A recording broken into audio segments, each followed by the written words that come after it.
Halo rekan-rekan mahasiswa semuanya, selamat datang di mata kuliah Investigasi Kasus Bengkel Abad 21.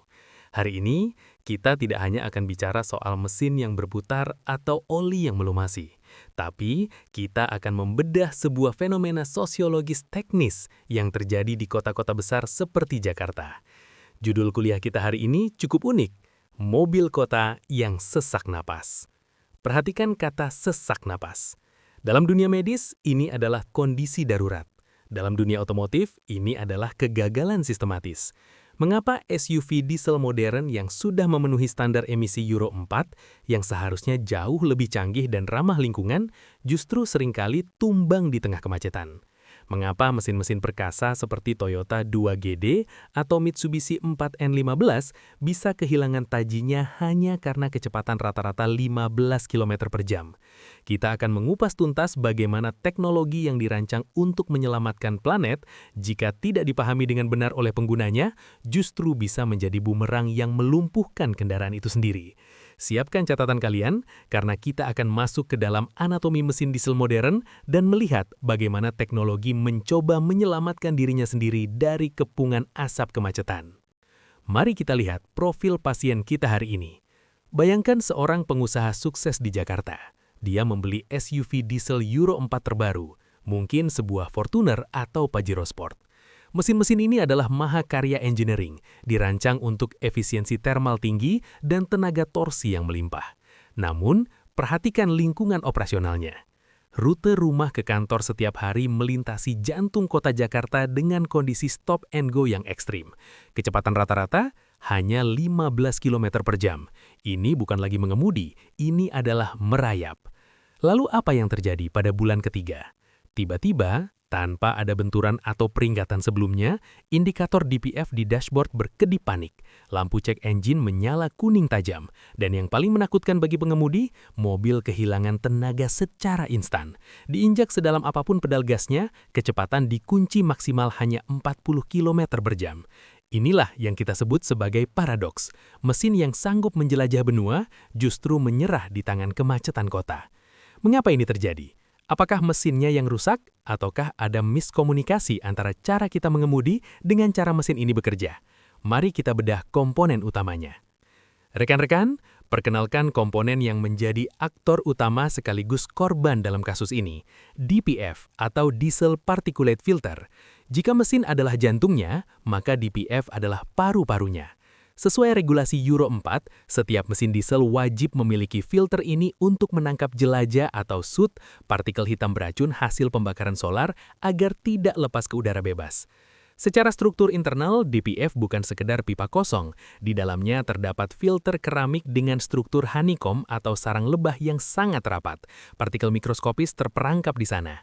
Namun, ada satu titik lemah yang harus kalian catat baik-baik. Layaknya kantong debu pada vacuum cleaner, DPF memiliki kapasitas maksimal. Ia tidak bisa menyimpan jelajah selamanya. Jelajah yang menumpuk ini harus dibakar secara berkala pada suhu yang sangat ekstrim di atas 600 derajat Celcius untuk mengubahnya menjadi abu yang sangat halus dan membuangnya keluar. Proses pembakaran inilah yang kita sebut sebagai regenerasi. Masalahnya sederhana namun fatal.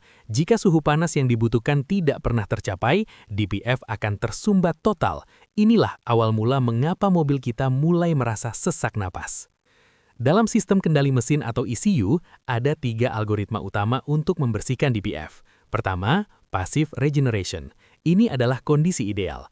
Terjadi secara otomatis kalian saat mengemudi di jalan tol dengan kecepatan tinggi. Suhu knalpot naik secara alami dan jelajah terbakar dengan sendirinya tanpa intervensi sistem. Namun, suhu minimum harus tercapai. Kedua, active regeneration. Ini terjadi ketika ECU mendeteksi bahwa jelajah sudah mulai menumpuk namun suhu knalpot tidak cukup panas. Apa yang dilakukan ECU? Ia secara cerdas menyemprotkan solar ekstra pada langkah ekspansi atau langsung ke saluran buang untuk memicu kebakaran terkontrol di dalam filter. Syarat utamanya, mesin harus menyala konstan selama 15 hingga 20 menit tanpa henti.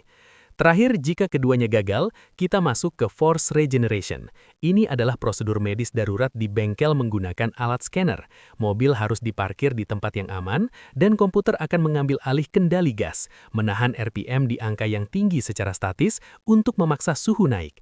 Ini adalah opsi terakhir sebelum kita terpaksa mengganti seluruh unit DPF, yang harganya bisa mencapai puluhan juta rupiah.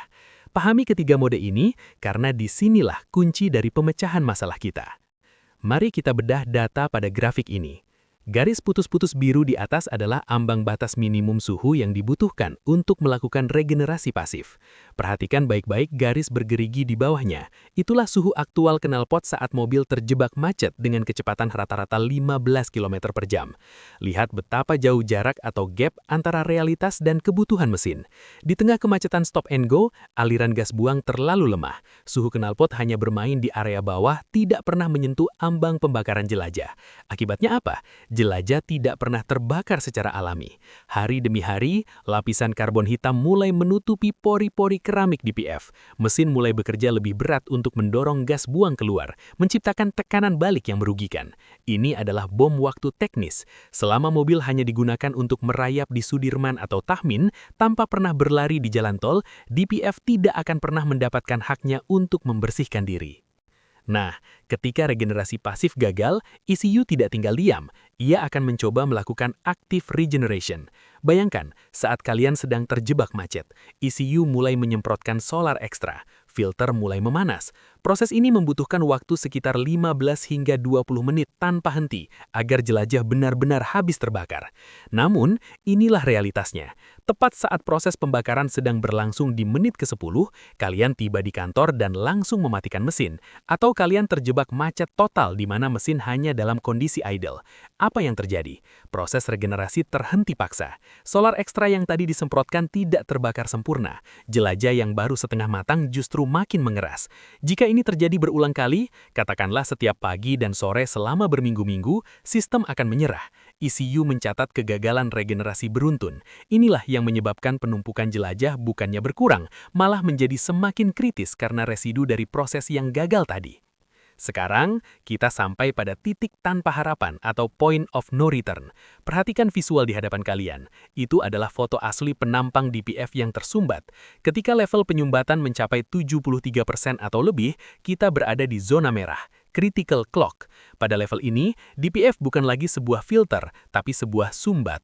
Aliran udara dari mesin tercekik sepenuhnya.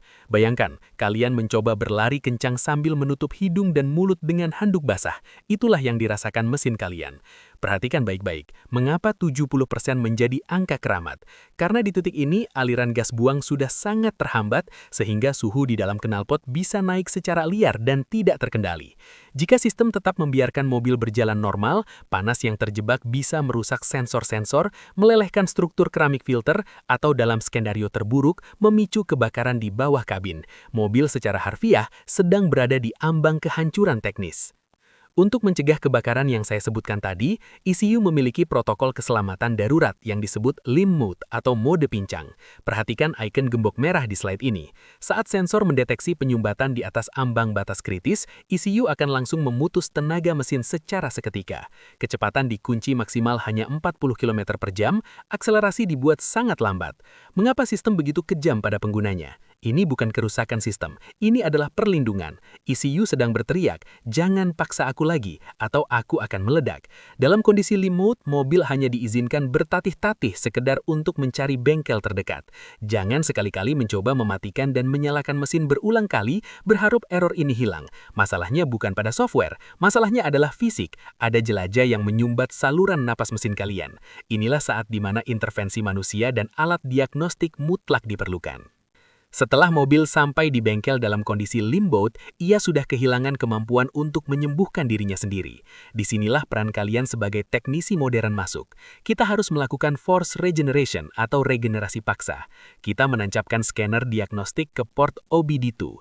Melalui software, kita memberikan perintah kepada ECU untuk mengabaikan sensor suhu sesaat dan memulai siklus pembakaran statis. Mobil diparkir di area terbuka yang aman.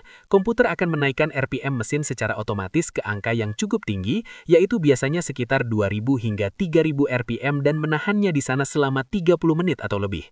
Kita memanipulasi injeksi bahan bakar untuk menciptakan panas ekstrim yang terkontrol.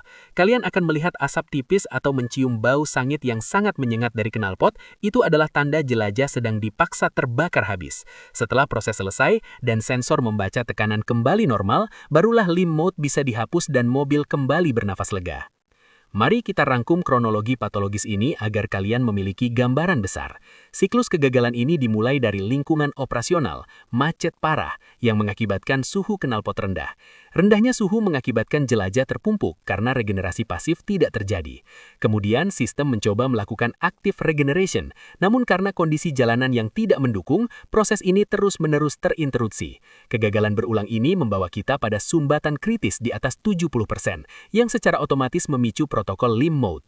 Dan akhirnya, siklus ini hanya bisa diputus melalui intervensi manual di bengkel dengan scanner atau force regen. Pertanyaannya, apakah kita harus terus-menerus membawa mobil ke bengkel setiap 3 bulan? Tentu tidak. Sebagai teknisi, tugas kita bukan hanya memperbaiki, tapi juga memberikan edukasi atau terapi kepada pemilik kendaraan agar siklus setan ini tidak terulang kembali. Lalu, apa solusinya agar SUV diesel ini panjang umur di kota macet? Ada 3 terapi utama.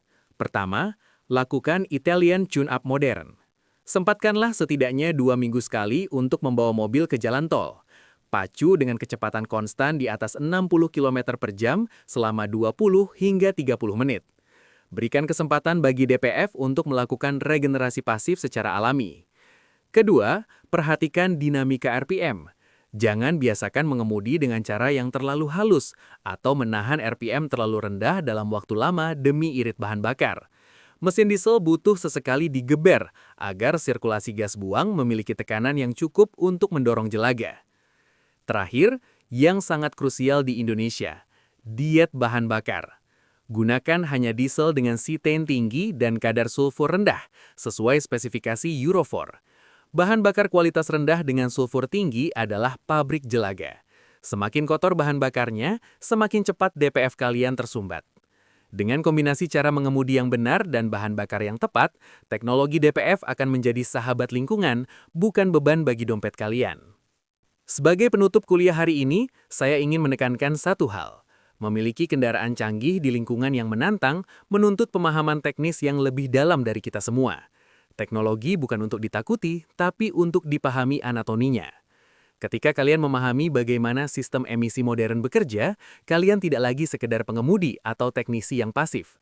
Kalian sedang bersimbiosis dengan teknologi. Kalian tahu kapan harus memberi mesin waktu untuk membersihkan diri dan kapan harus melakukan perawatan preventif. Ingat, mesin yang sehat adalah mesin yang dipahami oleh pemiliknya. Semoga investigasi kasus mobil kota yang sesak napas ini memberikan perspektif baru bagi kalian dalam memandang dunia otomotif modern. Teruslah bereksplorasi, teruslah belajar, dan sampai jumpa di pertemuan berikutnya. Kasus ditutup.